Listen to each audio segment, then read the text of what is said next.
Kitty Hawk, Carolina del Norte. Hace 100 años, en una apartada playa de Carolina del Norte, tuvo lugar un hecho que cambiaría el curso de la historia.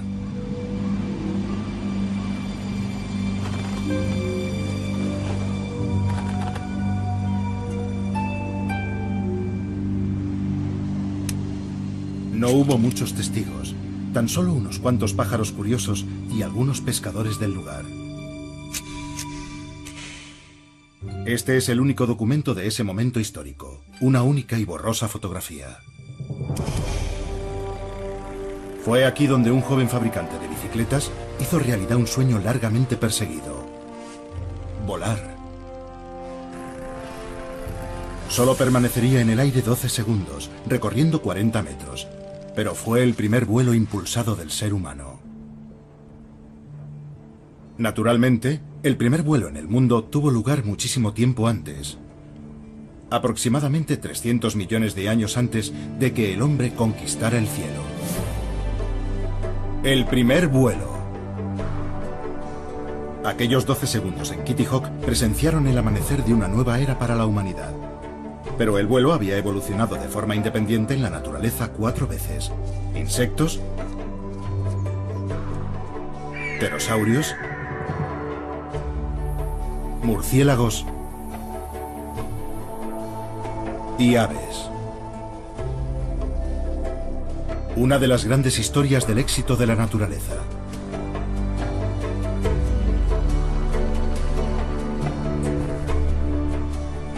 Pero ¿cómo son estos diseños naturales perfeccionados a lo largo de millones de años de evolución comparados con las máquinas construidas por los humanos?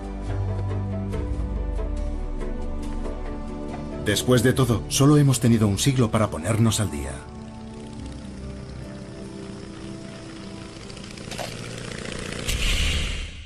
Animados por su éxito, los hermanos Wright volvieron a su hogar en Ohio, decididos a desarrollar y perfeccionar sus máquinas voladoras. Huffman Prairie, Ohio. 2 años después, habían perfeccionado el modelo Wright A, capaz de volar durante casi 1 hora.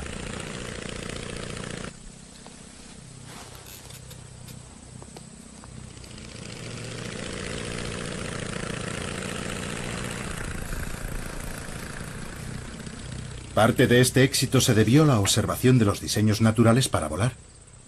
Pero no es tan sencillo. La fotografía de Kitty Hawk no muestra que el primer aparato de los hermanos Wright fuera prácticamente imposible de pilotar.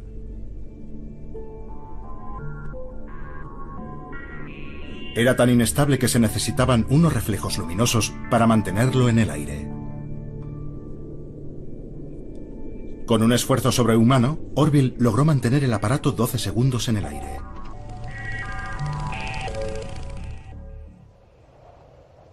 Control y estabilidad. La naturaleza también tuvo que superar los mismos problemas. Las aves tienen que reaccionar a los constantes golpes de viento con millares de diminutas correcciones en su vuelo. Pero tras millones de años, la evolución perfeccionó unos reflejos que nosotros nunca podremos igualar.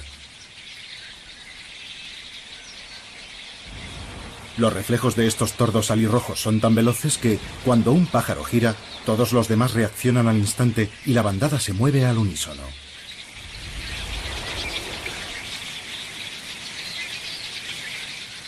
Durante el invierno en Carolina del Norte, los hermanos Wright estaban rodeados por bandadas similares, en algunos casos por decenas de millones de pájaros. Tanta maestría en el vuelo debió parecerle un acto de presunción a Orville y Wilbur. Ellos apenas conseguían volar en línea recta unos segundos.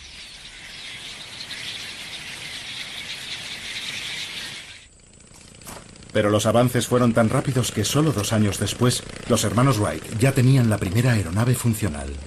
Fue entonces cuando la aviación realmente despegó. Wilbur murió en 1912, pero Orville vivió para ver volar el primer avión a reacción. Y justo 66 años después del vuelo en Kitty Hawk, el hombre caminaba sobre la luna. Pero levantar el vuelo no fue fácil. La mayoría de los primeros diseños estaban basados más en la esperanza que en la ciencia.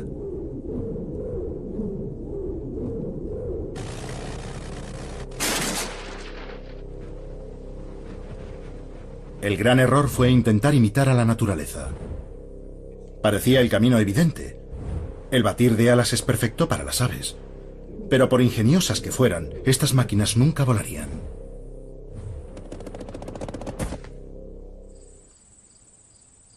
Unos pocos pioneros siguieron un enfoque completamente diferente, preparando el terreno para los hermanos Wright. Mucho tiempo antes de que Orville y Wilbur soñaran incluso con volar, el ingeniero alemán Otto Lilienthal estaba convencido de que el secreto del vuelo estaba en aprender primero a planear. Aunque él no lo sabía, Lilienthal seguía el mismo camino que había seguido la naturaleza millones de años atrás.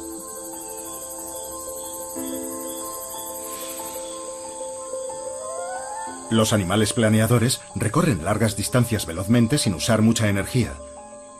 Una buena forma de moverse, sobre todo en las alturas de los bosques tropicales.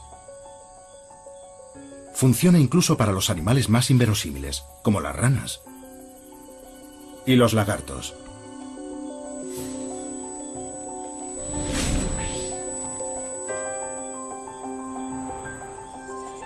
La rana voladora de Wallace tiene unas enormes patas palmeadas que funcionan como una mezcla de planeador y paracaídas.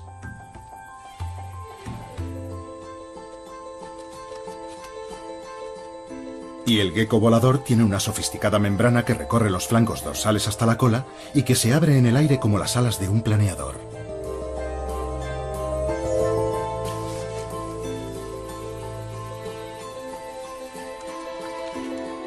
Pero fueron los mamíferos los que realmente adoptaron la vida como planeadores.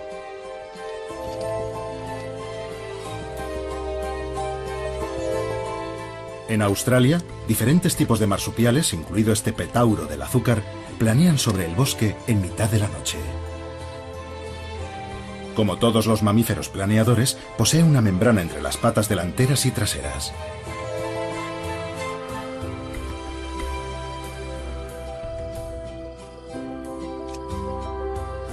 Agitando esa membrana y usando la cola como timón, un petauro del azúcar puede llegar hasta un árbol situado a 100 metros de distancia. La mayoría de los científicos coinciden que hace aproximadamente 60 millones de años, un animal planeador similar desarrolló la capacidad de volar, el primer murciélago. Lilienthal desconocía cómo habían evolucionado los murciélagos, pero siguió el mismo camino. Primero, aprender a planear, algo a lo que se dedicó con entusiasmo. Lichterfelde, Alemania, 1896. Lilienthal diseñó 16 planeadores diferentes y realizó un número extraordinario de vuelos, más de 2000.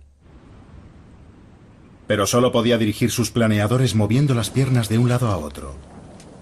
Más tarde escribiría: mientras hacía esos experimentos, el viento me sacudía con violencia y me veía obligado a realizar una auténtica danza en el aire para mantener el equilibrio, aunque siempre podía hacer un aterrizaje seguro.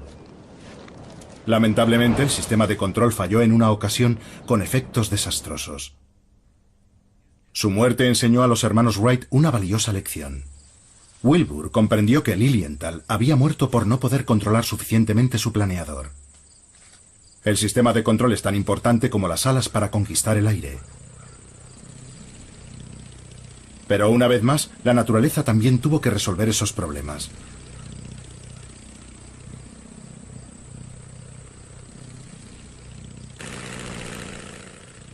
En Ohio, el cielo estaba lleno de maestros del planeo controlado. Los buitres cabecirrojos. Sus alas son muy largas en relación a su peso. Es como si estuvieran a merced de cada ráfaga de aire. Pero su control es absoluto. Y Wilbur intentó comprender cómo lo hacían. Se me ocurrió la idea de que posiblemente el pájaro ajuste las puntas de las alas de forma que una adopta un ángulo positivo y la otra un ángulo negativo, convirtiéndose así en un molino viviente. Cuando su cuerpo ha girado todo lo que desea, invierte el proceso.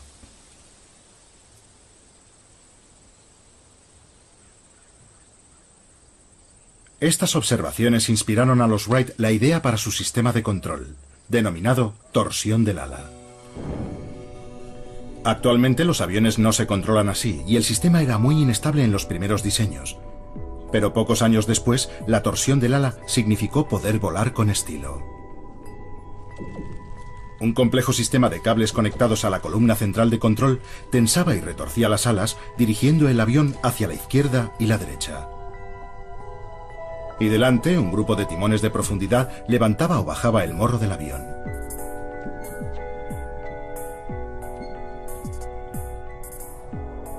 El nuevo diseño funcionó tan bien que los hermanos lo enviaron a Francia, donde hicieron su primera exhibición aérea. Le Mans, Francia, 1908.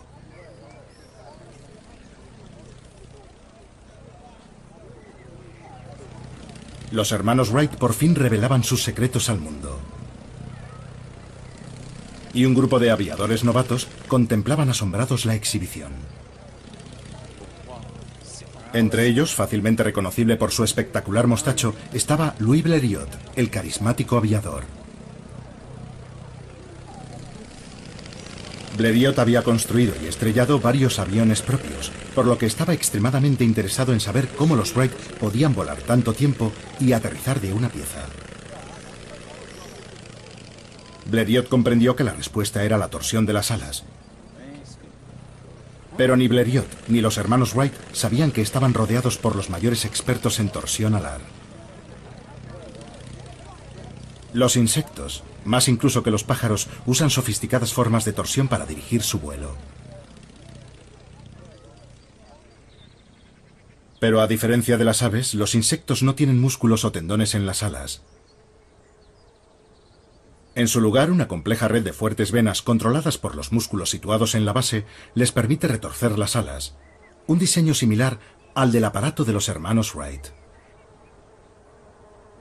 Los hermanos Wright habían construido, sin saberlo, un gigantesco insecto volador.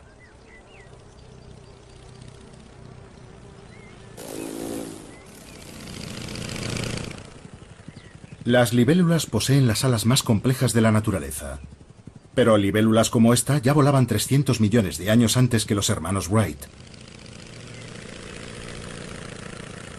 Y eran las reinas del aire. Volando hacia adelante, hacia atrás o en vertical, las libélulas pasan la mayor parte de sus vidas en el aire. Algunas incluso ponen sus huevos volando.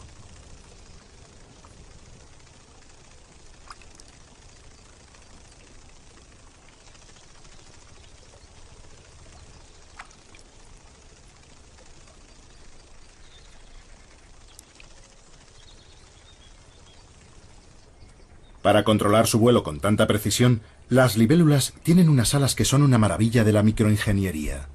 Su complejidad es tal que los científicos aún no entienden del todo cómo funcionan.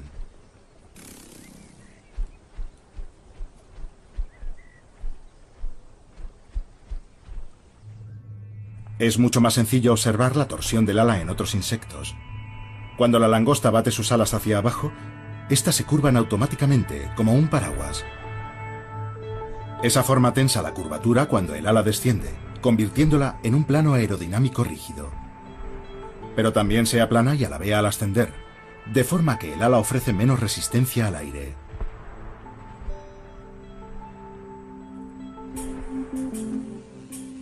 El mundo en miniatura de los insectos voladores está lleno de revelaciones. Hasta hace pocos años, los científicos no tenían ni idea de cómo volaba un insecto. Si la ampliamos a la escala de un avión, el ala del insecto no funcionaría. Pero en su pequeño mundo es tan eficiente que en ocasiones cada movimiento de las alas crea 2 o 3 veces la fuerza de sustentación equivalente a la del ala de un avión. Y eso es porque a pequeña escala el aire actúa de una forma muy diferente cuando pasa por el ala del insecto. El vuelo crea patrones de turbulencias de aire, los vórtices. Cuando el insecto mueve sus alas hacia abajo, se forma un vórtice en la parte superior de su perfil alar, generando la mayor parte de la fuerza de sustentación.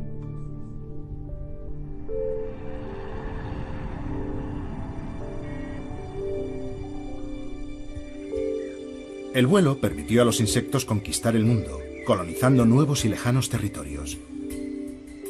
Cada año, mariposas como la vanesa de los cardos, la Colia croceus y la colia amarilla migran al norte de Europa, algunas desde lugares tan distantes como el norte de África. Otras terminarán encontrándose con el mar.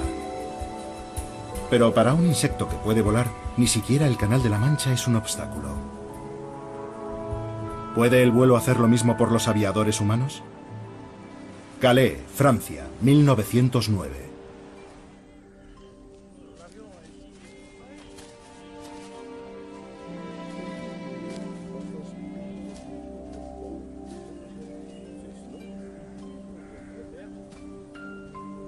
El Daily Mail había ofrecido una recompensa de 1000 libras al primer piloto lo bastante valiente o loco para cruzar volando el canal. Un reto irresistible para Louis Blériot. El día no empezó muy bien. Poco después del amanecer, Blériot se acercaba a su avión cojeando. Se había quemado un pie con el tubo de escape en un vuelo de prueba.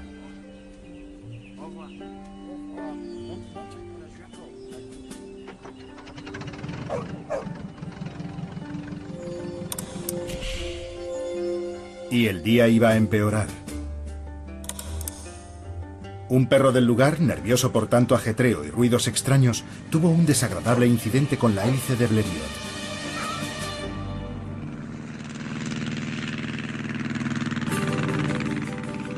El avión salió mucho mejor parado que el perro. Pero la multitud que había acudido para ver despegar a Blériot estaba comprensiblemente inquieta.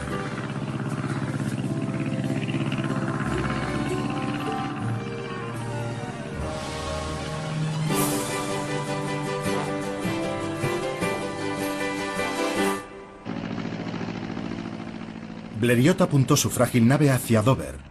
Había calculado que el vuelo duraría algo más de media hora, pero llevaba en el aire más de 50 minutos, por lo que no tenía mucho margen para errar.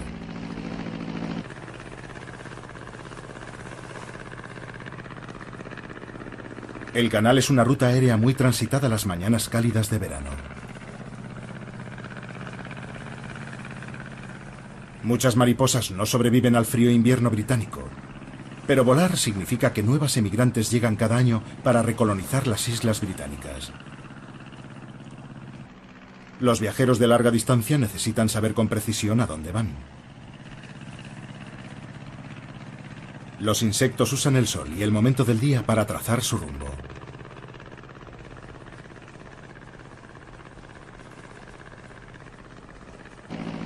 Pero Blériot no tenía ni idea de dónde estaba. Ni siquiera había visto nunca esa parte de la costa inglesa y no llevaba brújula a bordo. Lo único que tenía era una postal, enviada desde Dover por Charles Fontaine, un periodista francés, marcándole el mejor sitio para cruzar el acantilado. Blériot tenía un plan B o algo parecido. Fontaine le esperaría en el acantilado, agitando una enorme bandera francesa. Blériot alcanzó la costa inglesa más por suerte que por destreza. Más tarde recordaría. De repente, en el borde del acantilado, vi a un hombre agitando desesperadamente la tricolor, completamente solo en mitad del campo. No maniobré. Más bien me lancé hacia tierra. Apagué el motor a 20 metros. Ahora todo estaba en manos de la suerte.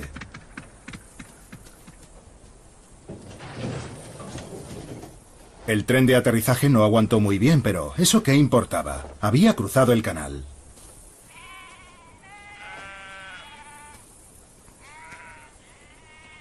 Cruzar el canal con el aeroplano más o menos entero era una gran proeza. Pero la hazaña es aún mucho más impresionante para una delicada mariposa de 5 centímetros de envergadura. A pesar de ello, cada año miles de mariposas hacen el mismo viaje, algunas incluso desde mucho más lejos. En Norteamérica, cuando se acerca el otoño, las mariposas monarca inician un viaje épico al sur. Las que salen desde el sur de Canadá volarán más de 3000 kilómetros para llegar a algún bosque en las laderas de las montañas de Sierra Madre, México.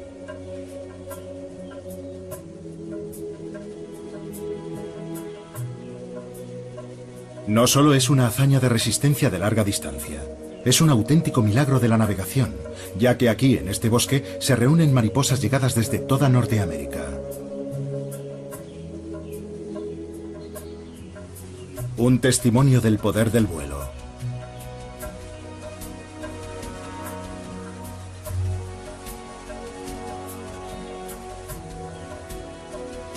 Volar es una forma muy eficaz de recorrer largas distancias, y no solo para los animales y los aviadores. Algunas plantas han evolucionado de forma que sus semillas se alejan planeando de su árbol originario. La semilla planeadora perfecta pertenece al llamado, aunque suene inverosímil, pepino volador, Alsomitra macrocarpa, una cucurbitácea trepadora de los bosques tropicales del sudeste asiático. El planeo de estas semillas de 5 centímetros es tan espectacular que inspiró al diseñador austríaco Igo Etrich.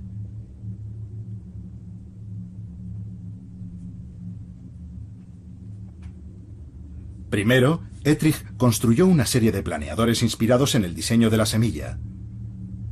Después diseñó un avión con la esperanza de mantener al imperio austrohúngaro en la carrera por la conquista del aire. Pero el nombre de su avión, Taube, paloma, recuerda su forma de ave, y no la de la extraña semilla que lo inspiró. Etrich estaba preparado para hacer volar su original diseño justo un año después de que Blériot cruzara el Canal de la Mancha. Wiener Neustadt, Austria, 1910.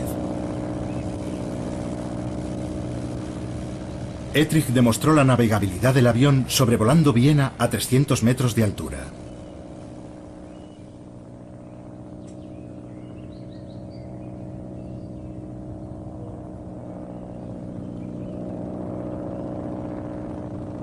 El diseño de Etrich funcionó tan bien que una compañía alemana inició su producción. Y en uno de los momentos más irónicos de la aviación, la paloma, el símbolo de la paz, se convirtió en el primer avión utilizado para lanzar bombas. Porque Europa estaba en guerra. Norte de Francia, 1917.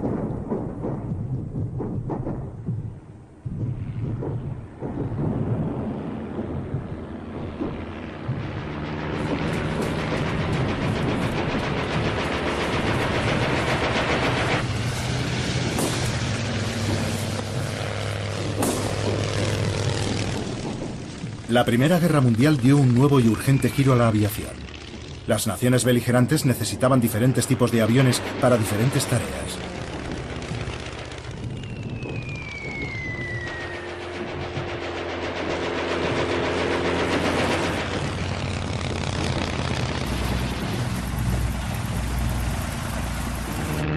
El Fokker DR-1 alemán tenía 3 alas cortas dispuestas unas encima de otras.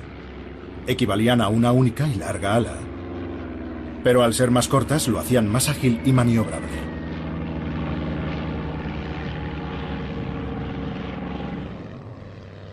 El caza Bristol, su rival, era un biplano más grande con 2 alas más largas. El Bristol no era tan ágil. Pero 2 alas producen menos fricción, por lo que era más rápido. Cambiaba maniobrabilidad por velocidad. La naturaleza también tiene que elegir. Los diferentes voladores evolucionaron para diferentes tareas en el aire.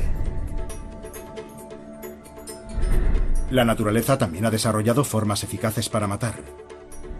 El halcón peregrino está diseñado para la velocidad. Sus largas y finas alas reducen la fricción, haciendo del peregrino un ave veloz y letal en el aire.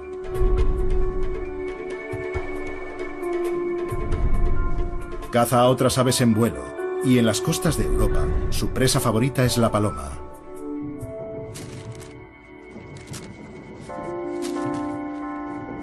Esa es la razón por la que se disparaba a los halcones peregrinos durante la Primera Guerra Mundial.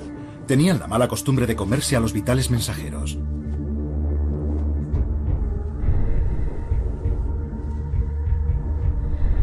Pero cazar y matar exige algo más que un diseño elegante. Tanto el peregrino como el piloto necesitan una táctica. En el combate cuerpo a cuerpo, el caza Bristol no tenía ninguna posibilidad de superar al Fokker. Pero en un combate aéreo como como este, la altura da ventaja al cazador. Incluso desde lo más alto, la penetrante vista del halcón puede seguir a centenares de metros a una paloma.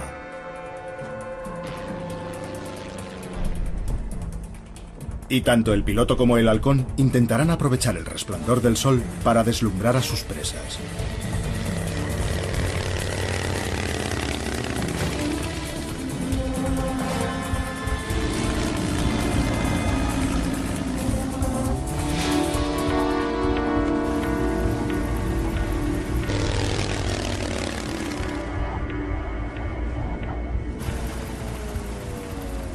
Cuando se lanzan en picado, tanto el pájaro como el avión alcanzan la máxima velocidad, aproximadamente 250 km por hora.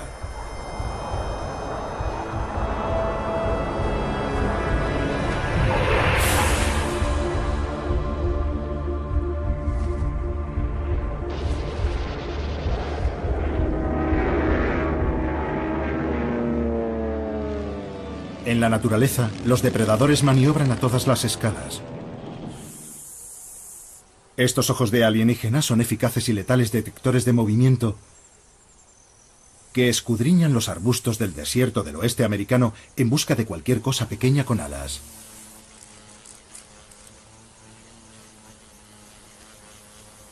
Son los ojos de la mosca predadora, los cuatreros del mundo de los insectos.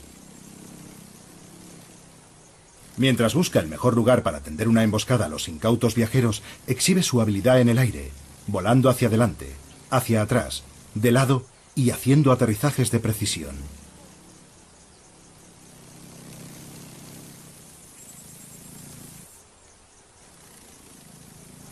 ¿Qué convierte a las moscas predadoras en tan hábiles voladoras? La razón en parte está en su herencia como moscas. Las moscas solo usan un par de alas, las delanteras. Las alas traseras han quedado reducidas a dos pequeñas mazas, los halterios. Cuando estos insectos revolotean y giran, los pesados halterios ven alterado su patrón de movimiento. Unos diminutos sensores en la base del tallo detectan los cambios y envían la información al cerebro de la mosca, el equivalente de los giroscopios de los modernos aviones.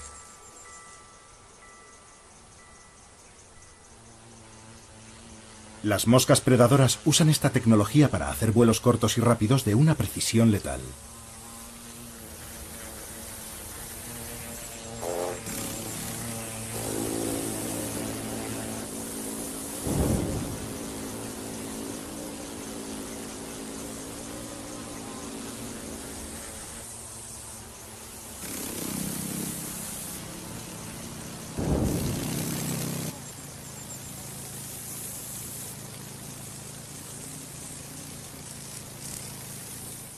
Después, una vez en tierra, dejan a su presa seca succionando con sus mandíbulas en forma de agujas.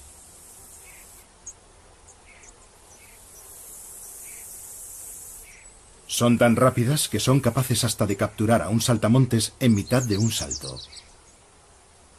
Pero algunos insectos son demasiado grandes y duros, incluso para las moscas ladronas. En primavera, el viaje de regreso lleva a las mariposas monarca directamente hasta el territorio de la mosca predadora. Son las mismas mariposas que volaron al sur el año pasado, pero no volverán volando directamente a casa. Se detendrán para reproducirse, dejando sus huevos en las plantas de Asclepia.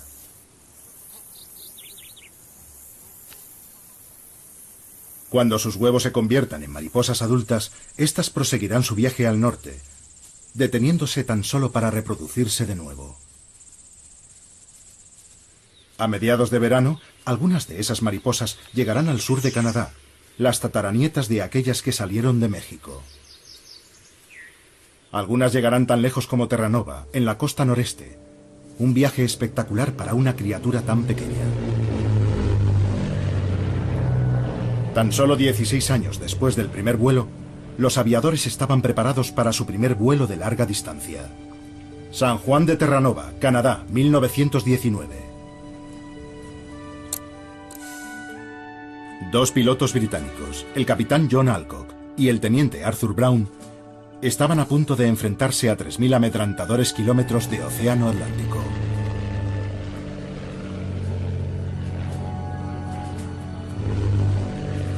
Tuvieron problemas casi desde el despegue. Una montaña de nubes se extendía delante de ellos, amenazando con ocultar el horizonte y el sol. No había vuelta atrás. Tenían que seguir adelante, directos hacia la amenazante tormenta atlántica que zarandeaba el Vickers Vinny, un avión grande y pesado. Y sin rastro del sol, no tenían ni idea de a dónde iban, ni en qué dirección avanzaban.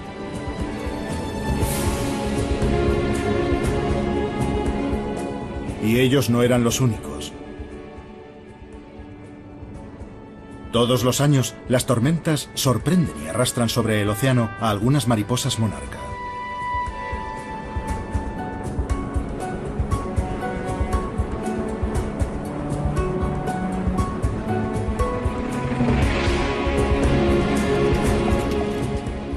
Perdidos en la tormenta, Alcock y Brown buscan desesperadamente un rayo de sol. Pero está anocheciendo. Poco después de la medianoche, logran al fin atravesar las nubes y se orientan con la luna para poner rumbo al este, a Irlanda. Travesía aérea atlántica, triunfo glorioso. Tras 16 horas de pesadilla de aterradoras tormentas atlánticas, Alcock resumió el éxito con la habitual flema británica diciendo: ayer estaba en América, y soy el primer hombre en Europa que puede decir eso.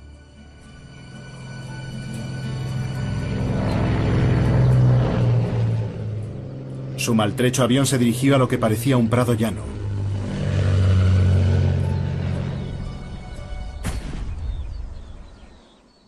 Pero descubrieron demasiado tarde que era una ciénaga irlandesa. Un final indigno para un viaje espectacular.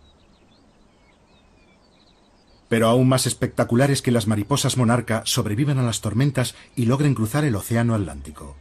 Centenares de estas pequeñas y fuertes mariposas llegan algunos años al noroeste de Europa. Pero es una proeza inútil. Sin asclepias, las mariposas monarca no tienen dónde depositar sus huevos.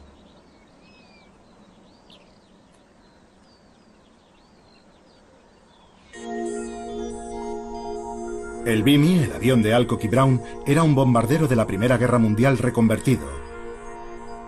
Un avión grande para su época. Pero en 1921 un diseñador había soñado con algo mucho más grande. Un conde italiano, Gianni Caproni, construyó el primer jumbo del mundo. Un monstruo de 9 alas con una envergadura de 30 metros. Un hidroavión diseñado para cruzar el Atlántico Norte con más comodidad que el bombardero reconvertido de Alcock y Brown. Lago Mayor, Italia, 1921. El torpe Caproni CA-60 tan solo llegó a realizar vuelos de prueba. Incluso alzó el vuelo, brevemente. Pero esa fue la primera y la última vez que voló. Se había adelantado demasiado a su tiempo. Pero el tamaño no es un verdadero problema para los aviones. Actualmente hay aviones mucho más grandes volando en los cielos. El tamaño es más complejo para la naturaleza.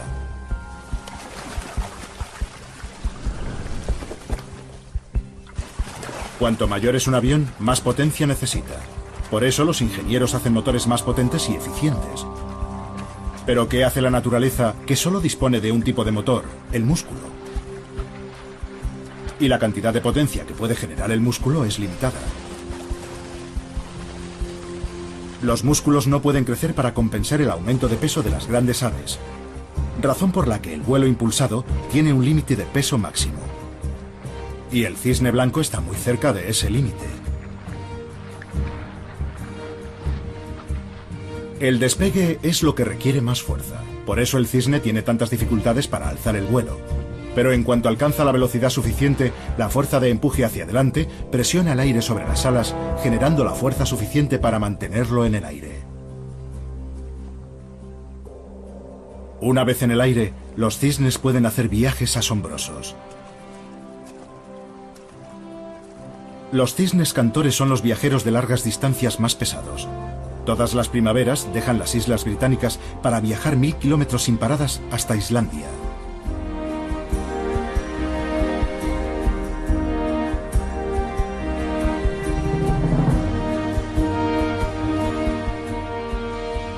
Estos cisnes alcanzan velocidades de 90 kilómetros por hora, lo que significa que el viaje solo les llevará 12 horas.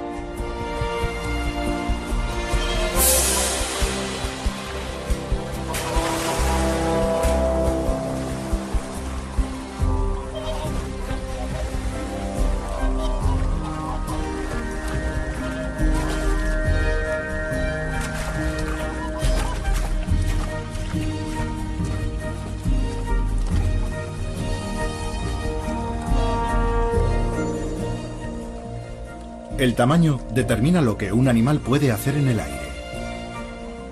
En el otro extremo de la escala, los pájaros más pequeños tienen potencia de sobra. Pueden hacer cosas que un cisne nunca soñaría, por ejemplo, el vuelo estático. El vuelo estático es costoso, exige mucha energía. Solo los pájaros tan pequeños como los colibríes pueden detenerse en el aire sin restricción de tiempo. Sus alas son más rígidas que las de otros pájaros, pero rotan en la base, girando en el movimiento hacia atrás y generando así fuerza de sustentación en ambas direcciones, de forma que pueden mantenerse estáticos y, si quieren, volar hacia atrás.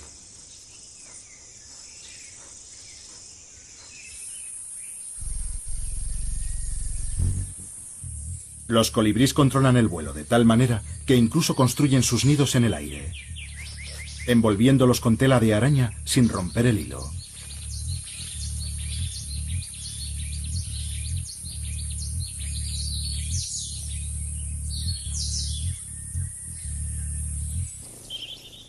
Parece un colibrí, pero es un insecto. Tiene el mismo tamaño y su vuelo estático es tan bueno como el de algunos colibríes. Es una esfinge colibrí. Si reducimos la velocidad 80 veces, veremos que este insecto usa la misma técnica que el colibrí. Rotar las alas para generar la fuerza de sustentación necesaria, moviendo las alas hacia adelante y hacia atrás.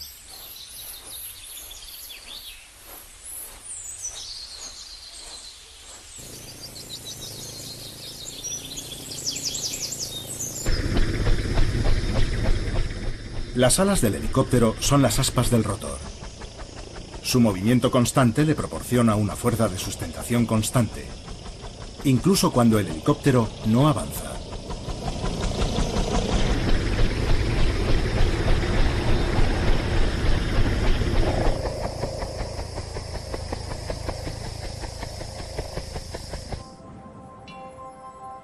A comienzos de 1930, la ingeniería aeronáutica estaba lo bastante avanzada para que los aviadores se embarcaran en aventuras aún más atrevidas y peligrosas.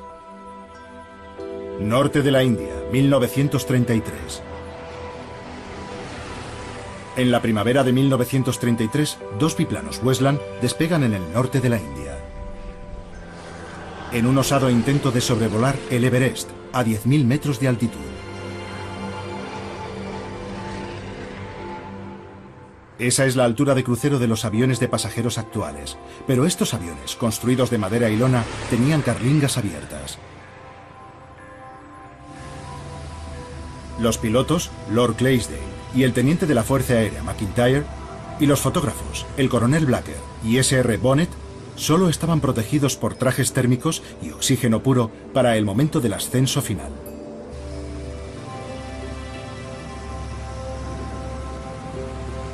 Su objetivo era fotografiar ese territorio inexplorado. Pero la única forma de hacer buenas fotografías era que el fotógrafo se asomara fuera del aeroplano.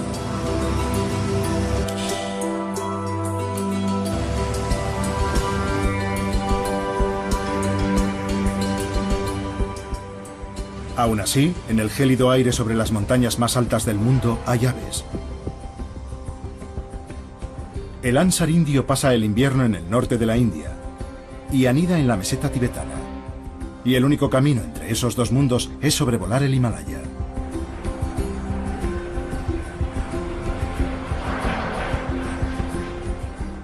Estos gansos alcanzan alturas de 9.000 metros.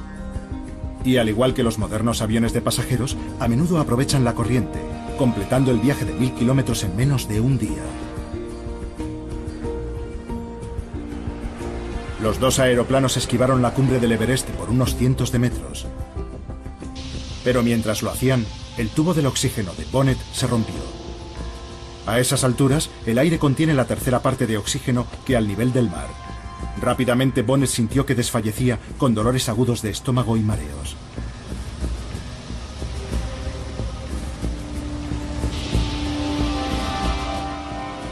Afortunadamente se dio cuenta del problema a tiempo, encontró la fuga y la reparó con un trapo viejo. Pero ¿cómo puede ser que mientras el hombre apenas puede sobrevivir a esta altura sin ayuda, estos gansos vuelen sin ningún esfuerzo a través del tenue aire?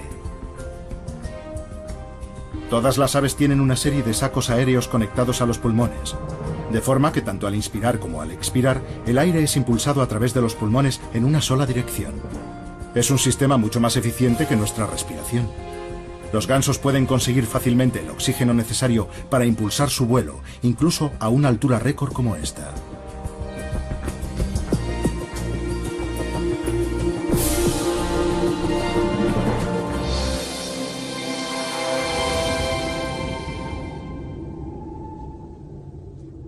La mayor diversidad de voladores de la naturaleza se encuentra entre los insectos.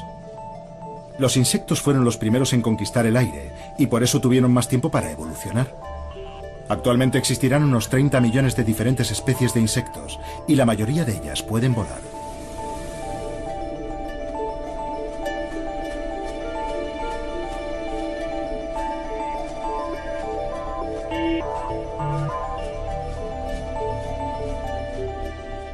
Hasta hace 60 millones de años, cuando aparecieron los murciélagos, los insectos tenían los cielos nocturnos para ellos solos.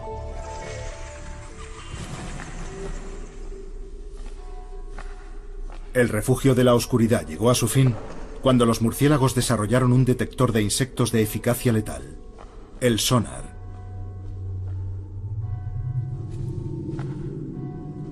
Y una vez más, la aviación imita a la naturaleza. Sur de Inglaterra, 1940. Solo 20 años después del final de la Primera Guerra Mundial, Europa vuelve a estar en guerra. Pero esta vez, una nueva invención va a cambiar la guerra aérea: el radar. En 1940, cuando comenzó la batalla de Inglaterra, una red de estaciones de radar se extendió por todo el sur de Inglaterra. Su misión era detectar a los aviones alemanes que cruzaran el canal y transmitir sus posiciones a los escuadrones británicos de cazas. Los primeros radares diseñados eran grandes, burdos y no muy potentes. Pero en los cielos estrellados de los bosques de esa Europa destrozada por la guerra, un sistema de detección mucho más sofisticado llevaba funcionando millones de años. Los murciélagos, por supuesto, usan sonidos, no ondas de radio. Los murciélagos orejudos dorados son voladores lentos pero ágiles que cazan insectos posados en el follaje. Para ello usan silenciosos chillidos de baja frecuencia que no alertan a sus presas. Los insectos solo tienen que moverse 1 milímetro o menos para que el sonar del murciélago los detecte.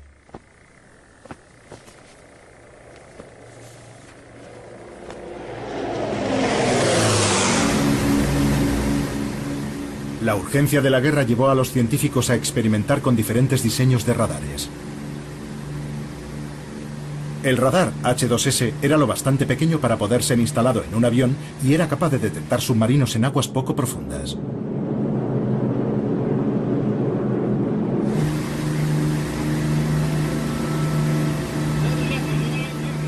El radar H2S ayudó a hundir más de 250 submarinos solo en la batalla del Atlántico.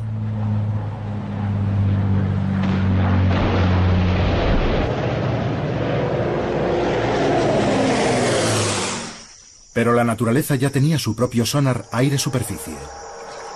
En las selvas de Centroamérica, el murciélago pescador localiza a sus presas mediante las ondas en la superficie de las charcas.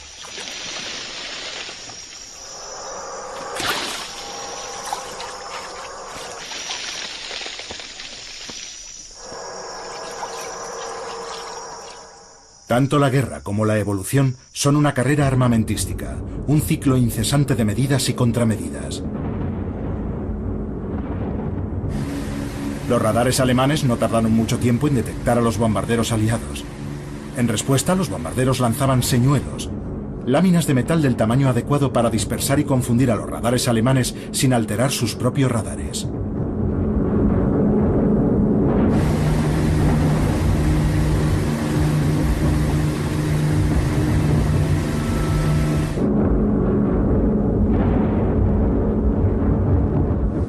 Esta carrera armamentística no es algo nuevo para la naturaleza. Los insectos no se quedaron sentados esperando a ser devorados por los murciélagos. Algunos evolucionaron sus propias contramedidas. La mariposa tigre escarlata posee un veneno que hace que su sabor sea horrible. Durante el día, sus brillantes colores disuaden a los depredadores, pero los colores no sirven en la oscuridad, ni ante el sonar del murciélago. Por eso, en cuanto oye el chillido ultrasónico del murciélago, la mariposa tigre responde con otro chillido, advirtiendo al murciélago de su pésimo sabor. Incluso interfiere con el sonar del murciélago.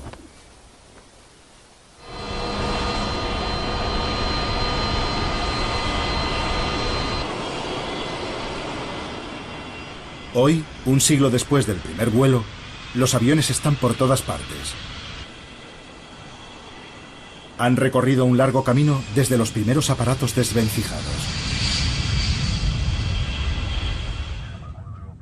Los ordenadores de a bordo dirigen las complejas superficies de mando, reaccionando instantáneamente para estabilizar el avión, igual que el cerebro de un pájaro controla sus alas con sus rapidísimos reflejos.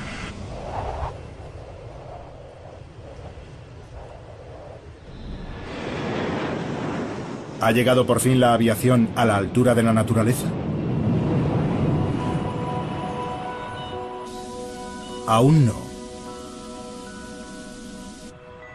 Incluso una paloma común posee un diseño de alas con el que los ingenieros solo pueden soñar. Sus alas cambian de forma a medida que las plumas se superponen entre sí, abriéndose para alzar el vuelo y plegándose para el vuelo rápido.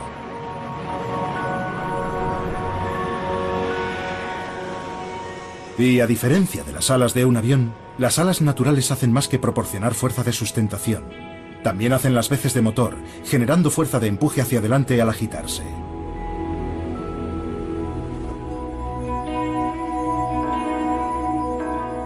Los voladores naturales son mucho más sofisticados que cualquier cosa que haya diseñado el hombre. Pero el vuelo humano ha superado a la naturaleza en algunos aspectos. Podemos llegar más alto, más rápido y más lejos. Tan solo 6 décadas después de que los hermanos Wright sobrevolaran un campo de Ohio en su frágil aeroplano, despegaron los primeros pasajeros supersónicos. Y luego, pocos meses después, el hombre viajaba a la Luna.